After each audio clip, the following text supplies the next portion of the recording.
Chévere, pues. Entonces vamos a comenzar. Bueno, vamos a iniciar la ronda de seminarios de la segunda unidad, que es sistema nervioso.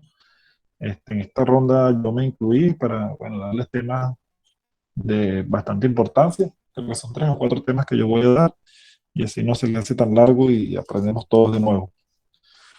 Disculpen la ausencia que tuve unos días, pero bueno, se me presentaron diferentes motivos mayores. Así que, bueno, comenzamos. Entonces, la clase de hoy es de sistema nervioso. Generalidades del sistema nervioso. El sistema nervioso es uno de los tantos sistemas que tiene el cuerpo y es uno de los más pequeños de ellos. El sistema nervioso pesa alrededor de 2 kilogramos apenas, o sea, un 3% del peso corporal total. Es uno de los más pequeños y sin embargo es uno de los más complejos de los 11 sistemas y aparatos que contiene el organismo. Este consiste en una red intrincada, difícil de entender, una maraña de células, pero altamente organizada de miles y millones de neuronas y células gliales o células de sostén que trabajan en conjunto para llevar a cabo la función nerviosa.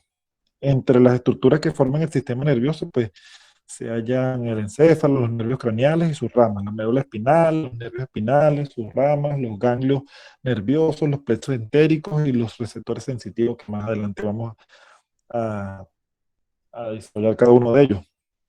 Para que tengan una idea, el cráneo, que ya vimos en la unidad pasada, encierra el encéfalo, también lo sabemos.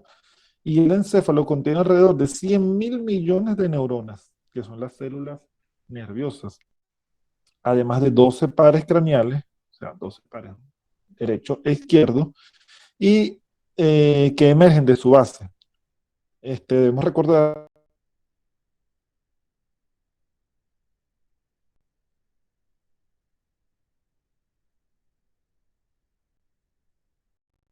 a los que se suma un tejido conectivo y vasos sanguíneos que se encuentran por fuera del cerebro y de la médula espinal.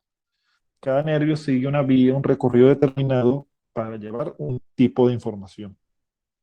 Por ejemplo, el primer par craneal, que es el olfatorio, lleva señales para el sentido de olfacción desde la fosa nasal hasta el bulbo olfatorio en el cerebro. La médula espinal, que también la vimos en la unidad pasada, pero aquí la vamos a desarrollar más a profundidad, se conecta con el encéfalo a través del foramen magno, que recordamos lo vimos en la base del cráneo, la cúpula más grande de la base del cráneo, la fosa media. Está rodeada por los huesos de la columna vertebral, contiene como aproximadamente 100 millones de neuronas, y desde la médula espinal emergen además de un aproximado de 30 o más nervios espinales o nervios raquídeos, que inervan todas las estructuras, los territorios del lado derecho e izquierdo del cuerpo. Un ganglio es una masa pequeña de tejido nervioso que está constituida principalmente por cuerpos de células nerviosas que se localizan por fuera del cerebro y la médula espinal. Los ganglios se encuentran muy bien relacionados o estrechamente relacionados con los nervios craneales y espinales, ya que estos son centros o mediadores de información. Este, También encontramos otro tipo de sistema nervioso, que son los que se encuentran en los órganos y que constituyen el tracto gastrointestinal, que es el sistema nervioso entérico que más adelante vamos, o plexos entéricos que más adelante vamos a desarrollar. También debemos saber que es un receptor sensitivo. Un receptor sensitivo son las dendritas de las neuronas sensitivas que contienen las células especializadas y monitorizan los cambios que se dan tanto en el ambiente interno o externo de nuestro organismo. Ok, pasa a la siguiente lámina, por favor, Patricia.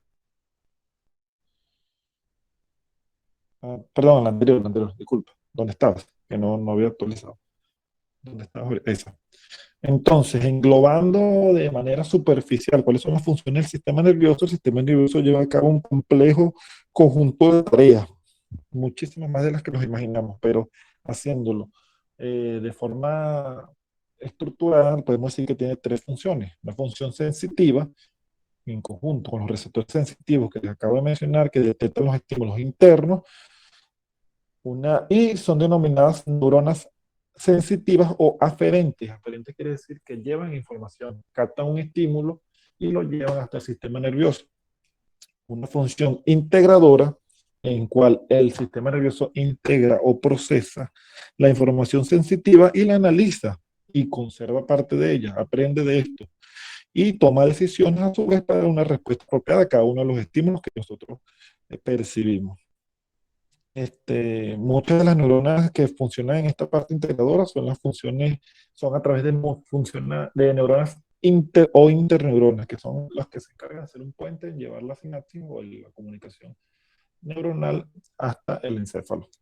Y por último tenemos la función motora, que una vez que la información fue recibida o la función sensitiva fue integrada o analizada, tenemos la función motora, que es cuando se da una respuesta al impulso nervioso que ya se captó.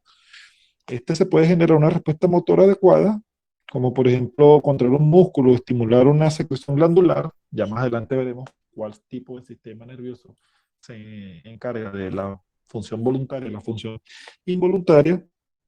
Y este tipo de neuronas se llaman neuronas motoras o neuronas eferentes, o sea, que llevan información de regreso. Las neuronas eferentes llevan información desde el cerebro hacia la médula espinal o fuera del encéfalo, o sea, la sacan. Y son efectoras. Esta avanza generalmente hacia músculos y glándulas a través de los nervios craneales y espinales. Ok, la organización del sistema nervioso, que es esta diapositiva que vemos aquí. El sistema nervioso se divide principalmente o anatómicamente en central y periférico. El sistema nervioso central está ocupado por el encéfalo y la médula espinal. Y el sistema nervioso periférico está compuesto por los pares craneales, los nervios raquídeos, los nervios periféricos y los ganglios, de los cuales ya hablamos. A su vez, el sistema nervioso periférico tiene una subdivisión, que es una subdivisión funcional, en cual encontramos el sistema nervioso somático o voluntario y el sistema nervioso autónomo o vegetativo. ¿Okay? El sistema nervioso autónomo o involuntario vegetativo, autónomo quiere decir que trabaja por sí solo, tiene también su subdivisión, que es el simpático, parasimpático y el peto entérico que les hablé anteriormente. O sea, ahorita más adelante vamos a desarrollarlo para que cada quien, para que entiendan cuál es la función de cada uno de ellos. ¿Okay? Pasa a la siguiente, porfa. Ok, en esta lámina apreciamos cuáles son las cubiertas del sistema nervioso central en general. Esto aplica tanto para el sistema nervioso eh, central en el cráneo, o sea, aplica tanto para el encéfalo como para la médula. Y hablamos de las meninges. Las meninges no son más que tres capas protectoras del encéfalo y la médula espinal. Encontramos paquimeninges y leptomeninges. La paquimeninge es la dura madre, o su nombre, o que significa madre dura. Es la más externa de las tres y es la que tiene contacto con el cráneo. Ahí se ve en la imagen, lo podemos ver, está señalado claramente. Esta tiene dos prolongaciones, que son la voz del cerebro y la tienda del cerebelo, que vimos en la orilla anterior. Esta dura madre está compuesta por tejidos fibrosos y es la más resistente de todas ellas. Posteriormente tenemos la leptomeninges, que son dos, la aracnoides y la pia madre. En la aracnoides es la meninge más débil. Esta se encarga de contener esta está compuesta por células, fibras elásticas, fibras elásticas, sí, y dentro de ellas se encuentra, y tiene forma de, de telaraña, tiene una forma de telaraña. Dentro de ella se encuentra el espacio subaracnoideo que contiene el líquido cefalorraquídeo, que también se encarga de la amortiguación y la protección del, del encéfalo y de la médula espinal, y contiene las arterias. Como lo ven en la imagen, está señalada también. Y la pía madre, que es la más interna de ellas, es la que tiene en contacto directo con el encéfalo. Una capa delgada, elástica también. Okay. En el espacio subaracnoideo, como dice en la imagen, tenemos el líquido cefalorraquídeo, arterias carótidas internas y las arterias vertebrales. Como ya les dije, las meninges se encuentran tanto en el encéfalo como en la médula espinal. ¿Seguimos?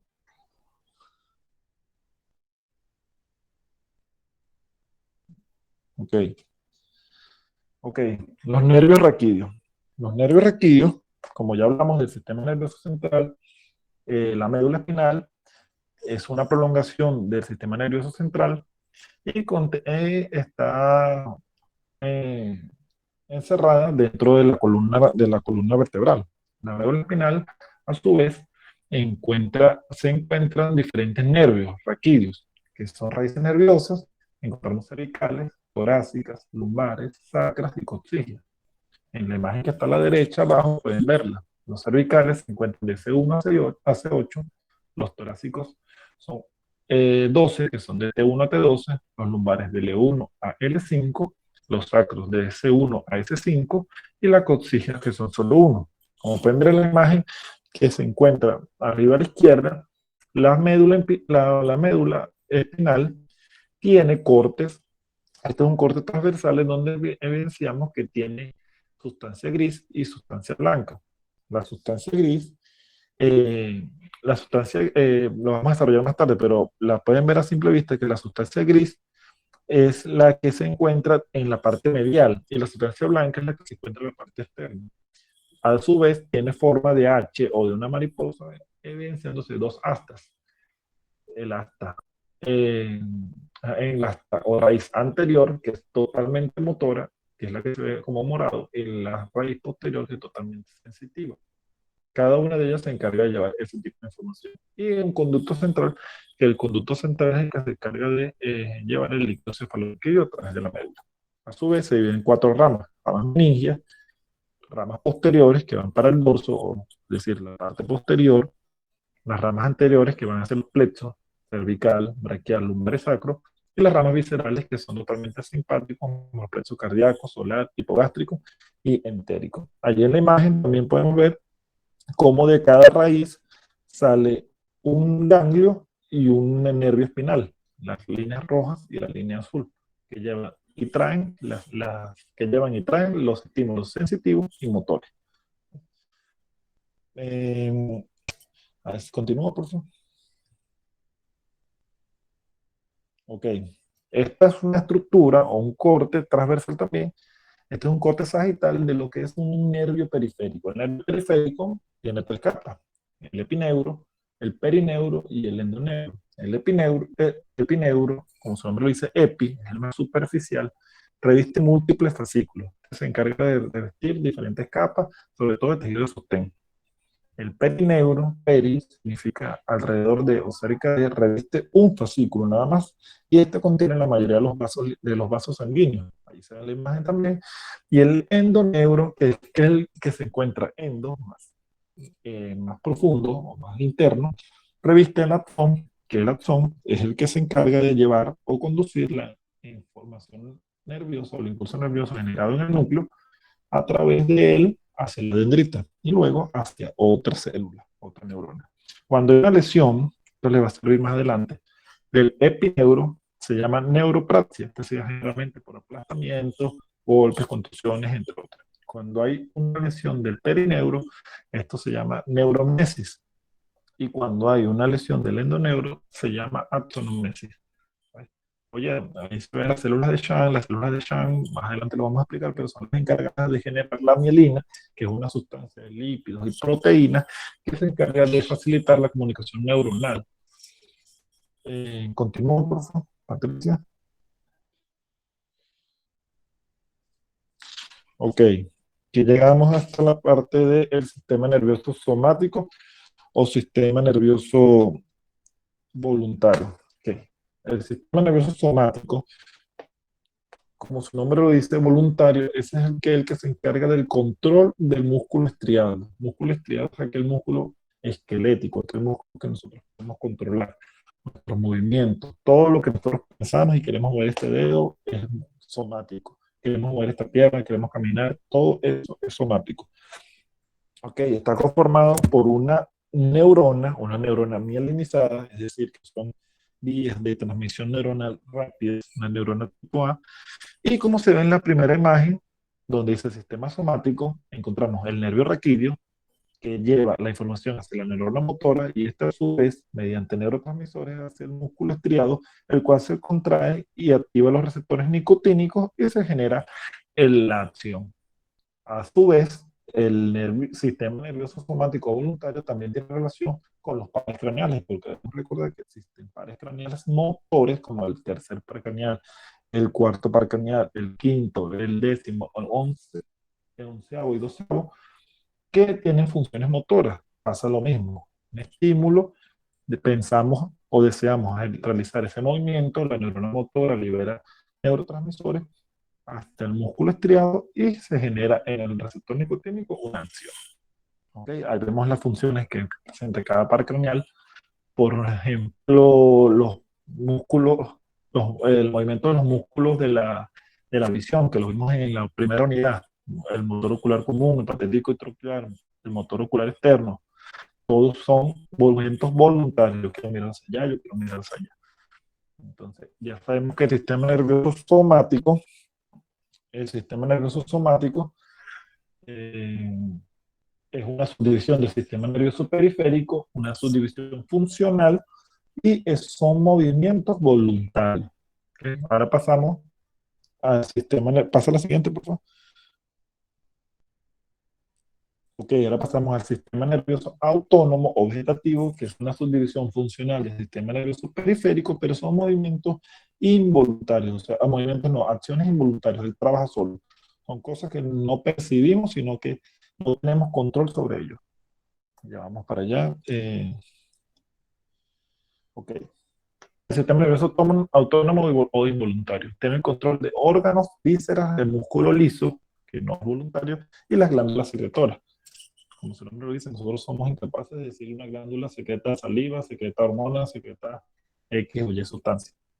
A su vez, este tiene una subdivisión que es el sistema nervioso simpático, que es el sistema de la emergencia, el parasimpático, que es el sistema de la calma, de la paz, de la homeostasis, del equilibrio. Estos son sistemas antagónicos uno del otro.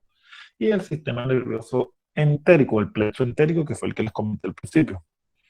Generalmente se dividen estas estructuras neurona preganglionar, o sea, la neurona que se encuentra antes del ganglio, el ganglio autónomo que actúa por sí solo, un centro de información, de recopilación de información, y una neurona postganglionar, una neurona que se encuentra posterior a este centro.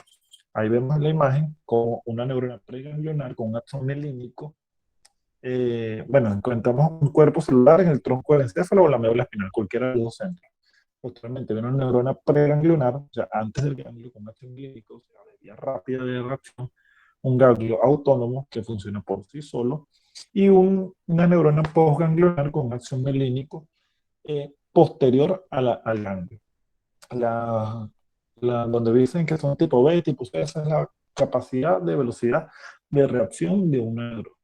Así funcionan estos sistemas autónomos por sí solos. Un estímulo, una neurona pre, un ganglio, una neurona post y continuó con otra sinapsis hasta llegar a su víscera, a su glándula, a su objetivo. Continuamos. Vamos a desarrollar aquí la división simpática. Okay. La división simpática. Decimos que la división simpática es la de emergencia. La división simpática se origina en un plexo toracolumbar, o sea, desde la T1 hasta la T3, y tiene un asta intermedio lateral. Tiene una fibra preganglionar que generalmente es corta y está relacionada o está mediada principalmente por la liberación de acetilcolina, que es un neurotransmisor excitatorio, un ganglio autónomo que trabaja por sí sola cerca del mismo origen de la fibra preganglionar y una fibra postganglionar que es generalmente larga, donde predomina la noradrenalina, que son catecolaminas excitatorios, y en su minoría acetilcolina. ¿Vale? Tienen que estudiar neurotransmisores, qué son los neurotransmisores, cuáles son excitatorios del sistema nervioso, cuáles son inhibitorios, cuáles son sus receptores, cuáles son sus competencias. ¿Oyeron? Para que puedan entender todo esto. Por ejemplo, en la acetilcolina, como lo dice en el cuadrito, se los coloqué ahí, el receptor es ganglionar nicotínico, mientras que la acetilcolina postganglionar el receptor es muscarínico. Y la noradrenalina siempre va a ser un receptor adrenérgico. Pasa al siguiente. La siguiente es, aquí continuamos con la división simpática, más de lo mismo que les venía diciendo. Paso a la siguiente, pasamos a división parasimpática. Ok, la división parasimpática, como ya lo mencioné antes, totalmente antagonista de la simpática, que era de la emergencia, que ella se activa en los procesos de crisis, en los procesos de riesgo, donde en nuestro organismo detecta peligro, donde es el sistema de huida. Este es totalmente lo contrario. Este lo que hace es dar paz, dar calma y antagonizar el sistema de simpático. Este tiene un origen cráneo sacro, ya que tiene origen en el tallo cerebral por los nervios pares craneales 3, 7, 9 y 10, y en la médula espinal en los segmentos sacros, este 2, este 3 y este 4. Tiene una fibra preganglionar que, a diferencia de la simpática, es larga. La simpática es corta y en la simpática es corta y la parasimpática es larga. También mediada por acetilcolina. Tiene un ganglio autónomo, igual que la simpática, se encuentra cerca del órgano diana, es totalmente lo contrario al simpático. El simpático se encuentra cerca del origen de la fibra y esta se encuentra cerca del origen del órgano al cual quiere trabajar, y sus fibras son cortas. Otra diferencia, mediadas por acetilcolina. Aquel es mediada por noradrenalina. Eh, Continuamos. Para que para que tenga más claro eso, deben hacer un cuadro diferencial entre un sistema nervioso simpático y parasimpático, y cuáles son sus fibras, cuáles son sus receptores, cuáles son sus funciones. Ahorita yo tengo un cuadro más adelante que es las funciones de cada uno de ellos, para que esté más claro de ellos. Que la división parasimpática, por lo menos en tercer par, tiene un ganglio ciliar, que es el músculo ciliar del ojo, del iris, la pupila, perdón, de la pupila, contrae la pupila, músculo constrictor de la pupila. En el séptimo par tiene un ganglio esfenopalatino, que actúa activa la glándula lagrimal, y un maxilar que actúa la glándula sublingual, glándulas nasales y palatinas. El noveno par tiene un ganglio óptico o de Arnold, que actúa la glándula parótida, productora de saliva. El décimo par tiene una región en la región toracoabdominal, y una porción sacra en el intestino grueso, desde la flexura esplénica hasta la región pélvica. Continuamos. Aquí vemos, pasa a la siguiente. Ok, aquí vemos las funciones del sistema nervioso autónomo. ¿Qué funciones tienen las arterias, en las venas, en el corazón, en el iris, músculo ciliar, tracto gastrointestinal, vejiga, glándulas salivales, glándulas sudoríparas y el tracto genital? Por eso es que les digo que deben hacer un esquema como el primero o la primera diapositiva, donde estén muy claros de cuáles son las subdivisiones anatómicas y funcionales de cada uno del sistema nervioso. Y así se les va a hacer más fácil. En la siguiente lámina está el cuadro que les venía comentando. Colócalo, Patricia, por favor. Aquí está. Las diferencias entre las funciones del sistema simpático y el sistema parasimpático. Por ejemplo, el simpático, una emergencia, dilata las pupilas, mientras que el parasimpático relaja y contrae la pupila. El simpático aumenta la fuerza y frecuencia de los latidos del corazón, o sea, es inotrópico y cronotrópico propositivo, mientras que el parasimpático disminuye, es antagónico. Así va con todos: dilata la tráquea, estimula la broncoconstricción, disminuye la peristalsis del sistema gastrointestinal, el otro estimula la peristalsis, bloquea la secreción exocrina o del epitelio glandular, y este estimula la secreción. O sea, son totalmente antagónicos y van en equilibrio uno del otro. Cuando uno funciona más, el otro lo contrarreste, y viceversa. ¿Sí? Continuando, bueno, vamos a desarrollar lo que es la célula principal del tejido nervioso. Esta es la neurona. O sea, el tejido nervioso está compuesto por dos tipos de células: células nerviosas, que son las neuronas, y la neuroglia, que son las células de sostén. Las neuronas son células responsables de la mayoría de las funciones propias del sistema nervioso, mientras que la neuroglía es la porción de sostén, nutrición y protección de las neuronas, y mantiene la homeostasis en los líquidos interneuronales. Es decir, la neurona es la célula funcional y la neuroglia es la célula estructural de sostén, armazón. Okay. Partes de una neurona. Bueno, las neuronas se caracterizan por tener tres partes principales, que son un cuerpo celular, una dendrita y un axón. Ahí me faltó colocar el cuerpo celular. El cuerpo celular está compuesto, el cuerpo celular está compuesto principalmente por el núcleo y el citoplasma.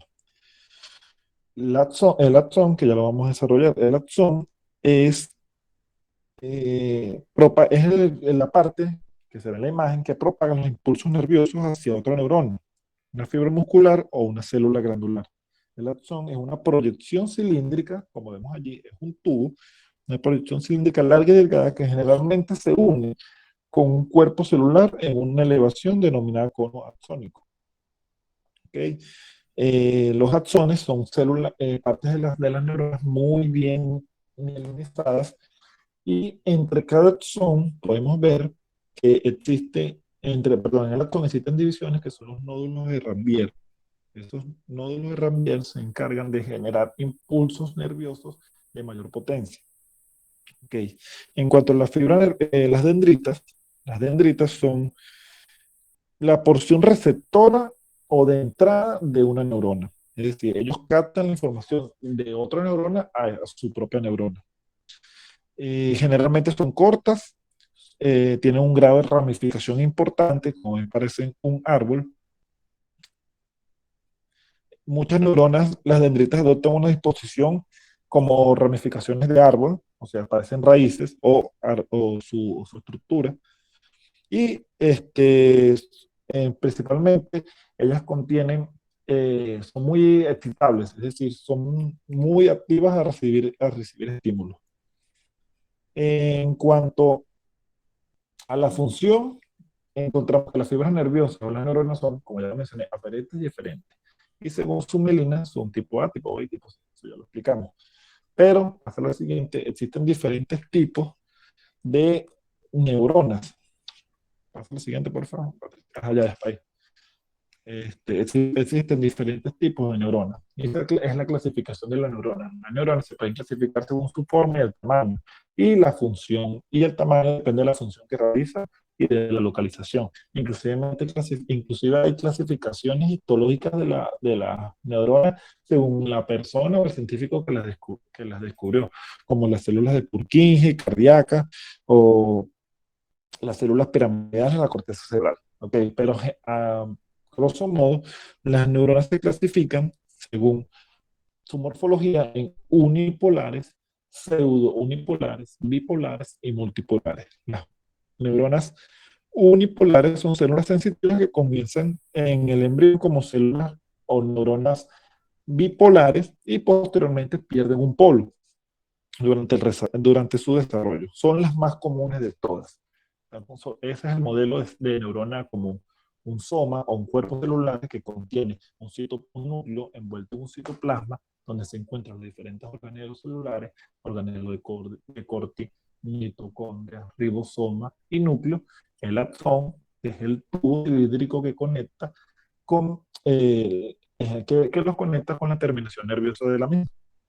Las pseudo unipolares, que tienen una forma parecida a la unipolar, pero como su nombre dice pseudo, es decir, son falsas, siguen siendo unipolares, se catalogan todavía como unipolares. Las bipolares tienen una dendrita principal y un axón, y se encuentran generalmente en la retina del ojo, en el oído y en el área olfatorio del cerebro, como lo pueden ver en la imagen. Y las multipolares tienen generalmente varias dendritas y un axón. La mayor parte de estas neuronas están situadas en el encéfalo y la médula espinal. Okay. Como allí lo ven, las unipolares y pseudounipolares se encuentran en el ganglio de la raíz posterior de la retina, conos y bastones, mientras que en la retina, las bipolares se encuentran en la retina, donde ya les mencioné. Y las multipolares se encuentran en las motoneuronas e interneuronas. Según su tamaño, pueden ser de Golgi tipo 1 y tipo 2, son largos o son cortos.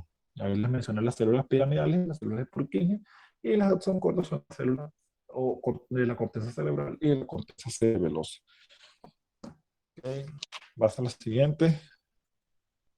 Ahora vamos a hablar de la neuroglia. Ya hablamos de las neuronas, que son las células nerviosas. Ahora la neuroglia. La neuroglia es responsable de casi la mitad del volumen del sistema nervioso central. Como ya lo mencioné anteriormente, es estructural. Su nombre deriva de una idea de los primeros histológicos que hablaron de un adhesivo, como un sostén, mantenido unido al sistema nervioso. Pues ahora en la actualidad sabemos que es un mero efector pasivo, o sea, él solamente no tiene función fisiológica, además de darle estructura. Tiene un tamaño mucho menor que las neuronas, pero son entre 5 a 50 veces más numerosas. La neuroglia del sistema nervioso está compuesta por diferentes tipos de neuroglios, diferentes tipos de células gliales, que pueden ser clasificadas en base a su tamaño, prolongaciones, organismos, formas, y encontramos cuatro tipos principales, aunque existen más, que son los astrocitos, los oligodendrocitos, la microglia y las células ependimarias. Comenzamos con los astrocitos. Los astrocitos protoplasmáticos o astrocitos fibrosos se encuentran localizados en la sustancia gris y en la sustancia blanca. Su función principal, sostén, aislamiento, gliosis, todo lo que ven allí. Estas células tienen forma de estrella, tienen muchas prolongaciones celulares y son las más largas y numerosas de la neuroglia. Existen dos tipos de astrocitos, los astrocitos protoplasmáticos, que son los primeros que mencioné, y los astrocitos fibrosos. ¿Okay? Luego encontramos la microglia. La microglia son células de la neuroglia pequeñas y tienen escasas prolongaciones que emiten numerosas proyecciones con forma de espinas. Esa es la característica histológica de ella. La microglia cumple funciones fagocíticas. Fagocíticas es la fagocitosis es un tipo de, de eliminación celular. O sea, ellos matan o devoran otro tipo de células. Eh, Como los macrófagos, son similares a los macrófagos del sistema inmune. Los ependimocitos, células ependimarias o células del epéndimo, como los consigan, tienen forma cuboide o cilíndrica, se encuentran en los ventrículos y el conducto central de la médula, y su función es la circulación y restricción del líquido cefalorraquídeo. También encontramos las células coroideas que se encuentran en los pletos coroideos, que son los encargados de la formación del líquido cefalorraquídeo a nivel medular y producen líquido cefalorraquídeo. Los oligodendrocitos y las células de Schwann, vean que uno se encuentra en el sistema nervioso central y otro en el sistema nervioso periférico. Esto es que cada uno se encarga de generar la vaina mielina que envuelve los axones en cada uno de sus sistemas. ¿Oyeron? Entonces, cuando le pregunten la neuroglia, ¿cuáles son las células principales? Tienen que hablar de los astrocitos, de la microglia, de las células ependimarias o ependimocitos, de los oligodendrocitos y de las células de Schwann. ¿Y cuáles son las características principales de cada uno de ellos? Ok, pasa a la siguiente. Aquí una imagen solamente de la mielinización de las fibras nerviosas. Como se lo acabo de mencionar, a nivel del sistema nervioso central encontramos los oligodendrocitos y en las fibras periféricas, el sistema nervioso periférico, las células de Schwann. Siguiente, para desarrollar lo que es la sustancia gris y la sustancia blanca. Ok, la sustancia gris y la sustancia blanca, que vimos en los cortes anteriores. Aquí también tenemos unas buenas imágenes. En los cortes del cerebro o de la médula espinal, se encuentran regiones blancas o brillantes y regiones oscuras o grisáceas.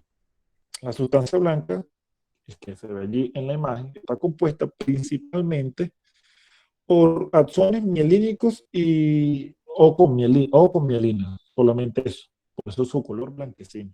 Mientras que la sustancia gris del sistema nervioso contiene principalmente cuerpos celulares de las neuronas, contiene dendritas, contiene axones, contiene terminales axónicos, perdón, y contiene neuroglia.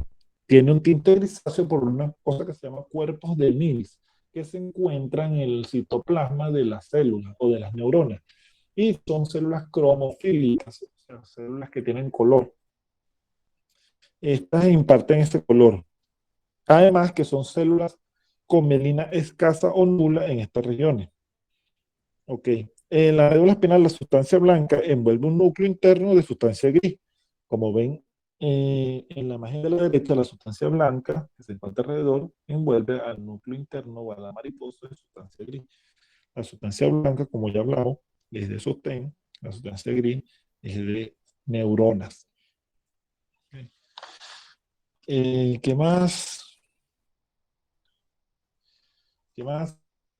¿Falta ver qué falta?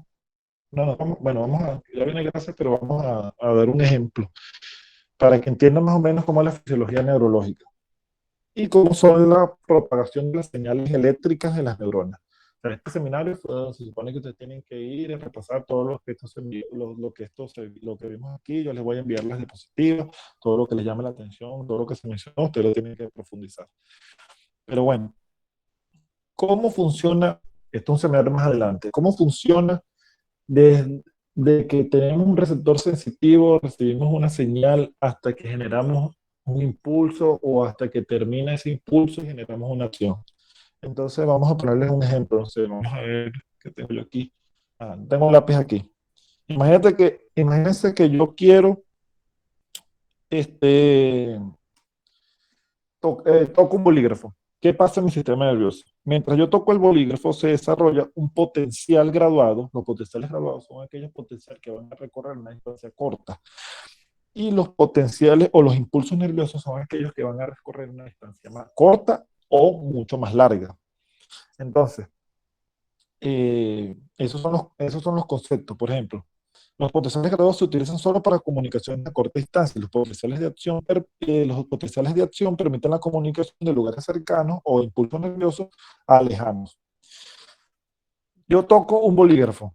Se desarrolla un potencial graduado en los receptores sensitivos de la piel de mis dedos, porque lo estoy agarrando con la mano. Este potencial graduado estimula el axón de la neurona sensitiva para que inicie un potencial de acción nervioso, el cual viaja a lo largo del axón hasta el sistema nervioso central, en este caso, hasta la médula espinal. Y por último, como ya les mencioné anteriormente, causa una liberación de neurotransmisores generando una sinapsis con otra neurona llamada interneurona o una neurona mensajera, una neurona comunicante.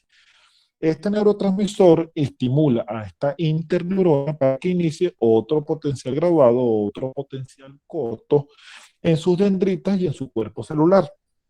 En respuesta a este potencial graduado que se acaba de generar, el axón de interneurona forma un potencial de acción nervioso, es decir, una señal que va a viajar más lejos. Y este se desplaza a lo largo del axón de la interneurona y mediante neurotransmisores genera la sinapsis con la siguiente neurona. Este proceso de liberación de neurotransmisores, generación de impulso nervioso se repite hasta que el mensaje o el estímulo sensitivo viaja por toda la médula y llega a la corteza cerebral, en donde viene la parte de la integración y se genera una respuesta motora dependiendo de lo que queremos hacer nosotros con ese bolígrafo. Es decir, yo quiero agarrar el bolígrafo porque quiero escribir. Bueno, ya mi cerebro sabe que yo agarré el bolígrafo, lo siente, sabe que lo tengo en la mano y dice, bueno, tú quieres escribir. Bueno, entonces el estímulo del cerebro produce una generación de un potencial graduado en las dendritas, ahora en las células motoras. Cuando veamos más adelante síndrome piramidal y extrapiramidal, vamos a ver que existen células motoneurona superior y motoneurona inferior. Estos son de recorrido más rápido, no tienen tantos pasos, una superior, una inferior. Y pasa lo mismo, origina un neurotransmisor o un impulso nervioso de la motoneurona superior a la motoneurona inferior y se genera un estímulo motor voluntario o somático que permite la contracción de la musculatura estriada que sea necesaria para así llevar a cabo el movimiento que deseemos. Imagínate la cantidad de sinapsis y la cantidad o la velocidad con la que se realiza la sinapsis, que yo agarro un lápiz en cuestión de no duro ni un cuarto de segundo. Y imagínense la cantidad de señales eléctricas que ocurren allí. Así que bueno, espero que les haya servido el seminario, espero que hayan entendido. Si tienen una duda, es el momento.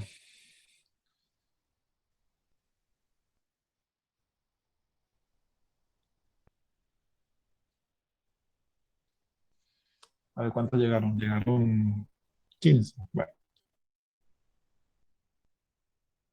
¿ninguno tiene duda? Doctora ¿Quién habla? Bárbara. Bárbara. Hola, Bárbara. Y lo mismo pasa, o sea, todo el proceso que usted acaba de explicar cuando se va a hacer pasa lo mismo cuando hay una herida.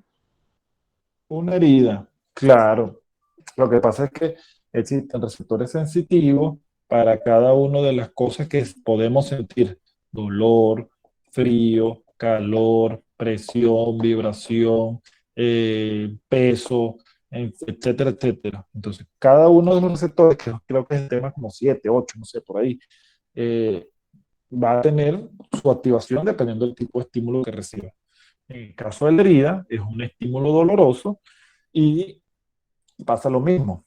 ¿Qué pasa? Por ejemplo, cuando tenemos una quemadura, cuando tenemos un corte, que nosotros lo que hacemos es inmediatamente retiramos involuntariamente la mano. Por ejemplo, me corto una mano, me quemo un dedo, de una vez retiramos el dedo. Eso se llama un arco reflejo. Ese estímulo de emergencia no llega a la corteza cerebral. Ese estímulo rebota en la médula espinal porque es un estímulo de emergencia. Son estímulos especiales, pues. Mm. ¿Y existe alguna malformación donde no se terminen de formar los nervios para el resto del cuerpo? Claro, ¿O solo existen. pasa cuando se daña la médula?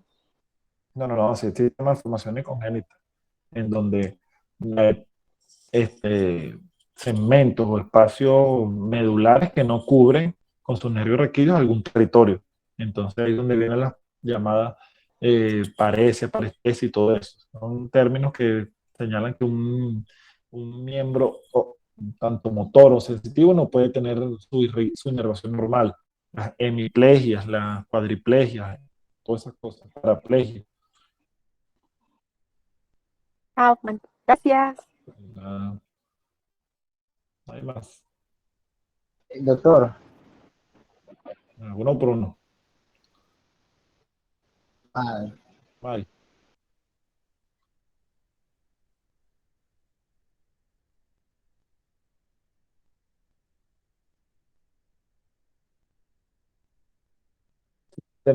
So- ¿Por qué están invertidas?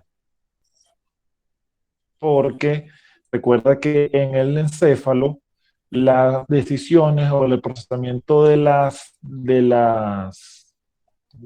información se realiza en la corteza es la parte más externa, mientras que la parte interna es el sostén. En la médula es al revés. En la médula la sustancia gris se encuentra interna, pero como por ejemplo pueden ver la lámina 9, por lo menos colocan la lámina 9, sí, pues Patricia. Hay un nervio raquídeo que va a través de la sustancia blanca que le da protección y sostén y llega directo a la sustancia gris, que es la que, dependiendo del asta que se encuentre. Claro, recuerda, exacto, es como para una protección.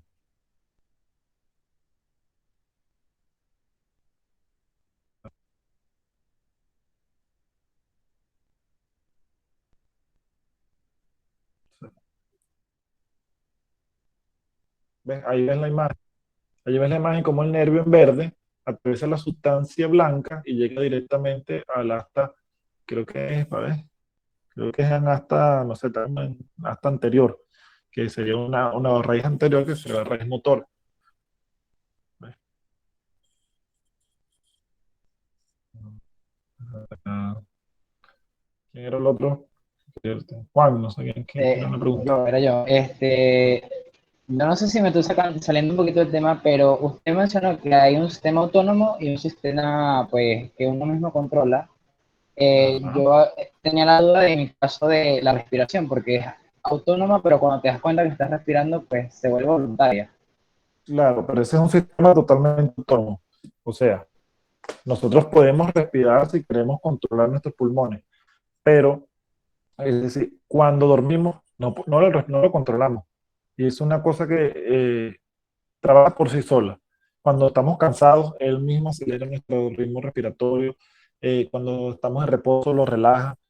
Claro que podemos controlarlo. Y es muy buena pregunta, pero no, no, no te explico. No es de nuestro total control. Nosotros lo controlamos porque tenemos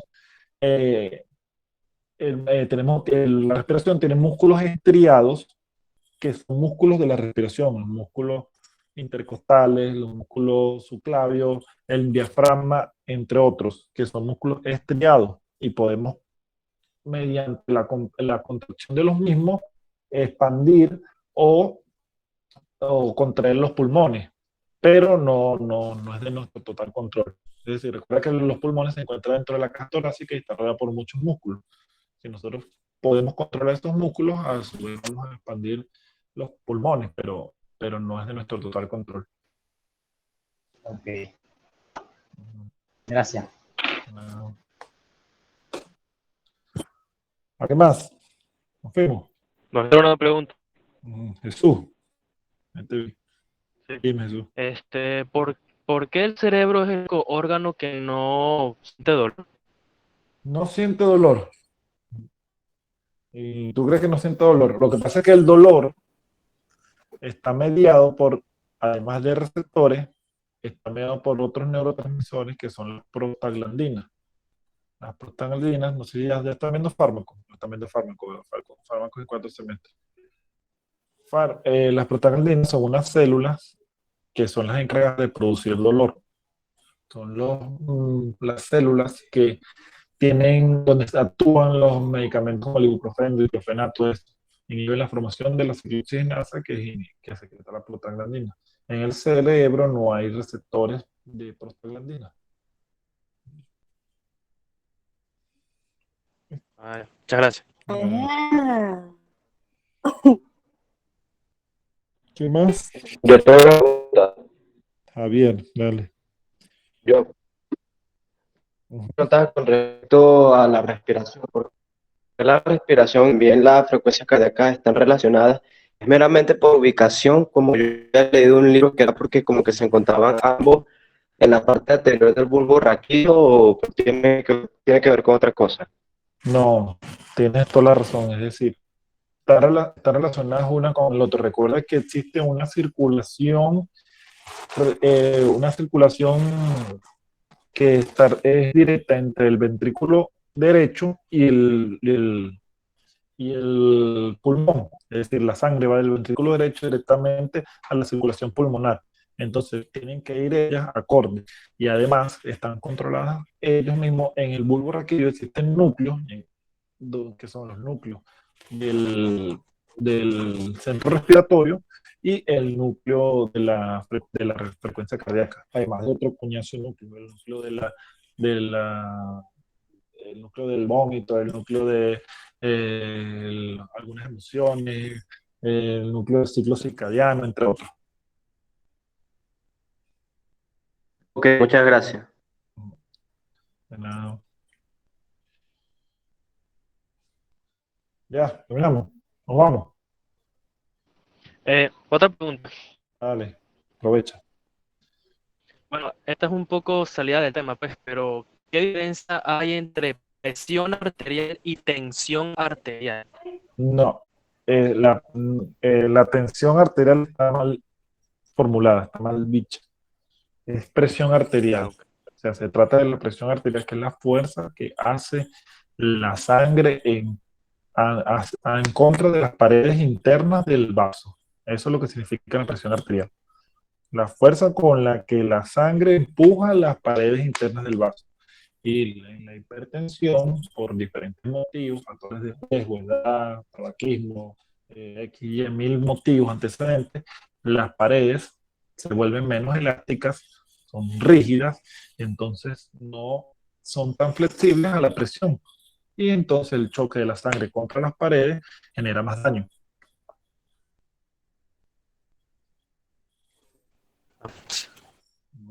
Chévere. Doctor, cuando uno pierde el olfato, ¿a qué se debe? Cuando le da gripe o esas cosas. Procesos inflamatorios que ocluyen la vía respiratoria. La vía respiratoria, los receptores olfatorios que se encuentran, ¿recuerdas cuando hablamos en la unidad anterior, que son los cornetes medios y superiores? Son los únicos que se encargan de la olfacción.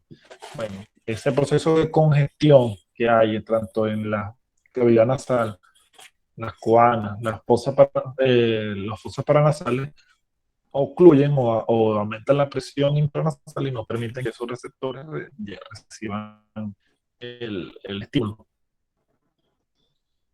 ¿Y qué pasa si una persona pierde el olfato permanentemente. Bueno, no pierde, eso sería anosmia, se llama ese término, anosmia.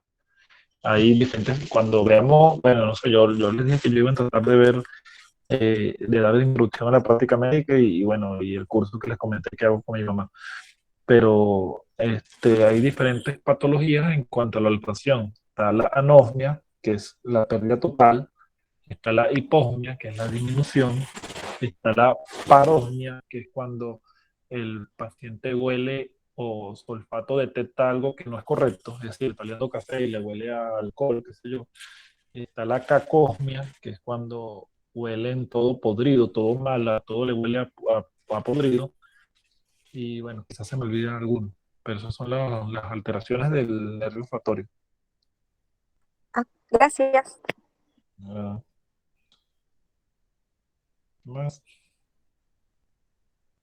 Ya nos vamos, porque ya se están saliendo mucho el tema. Pues sí. Bueno, chévere. Montan el video para sus compañeros y el próximo seminario es mañana, no, por lo menos uno y el otro que esté preparado, por si da tiempo. Ah, bueno. Por eso, una cosa, el viernes va a haber clase también. El viernes, creo que no, Sí. creo que no. De todas maneras, ahora hablo con Patricia y les aviso. Bueno, ok, muchas gracias. Bueno, chévere. Y en el caso de haber examen, sería el ¿Cómo? día. ¿Cómo? No escuché. En tal caso de haber examen, ¿qué día sería? Bueno, si pagamos la plataforma, podríamos hacerlo el fin de semana en la mañana. Puede ser cualquier día en la mañana, el sábado en la mañana, no sé. Si ustedes dicen. Ah, bueno. Mientras avise con tiempo. Claro, porque Para no eso depende hacerlo de de ustedes. golpe. Me dijo Patricia que faltaban como 7 personas por cancelar. Eso depende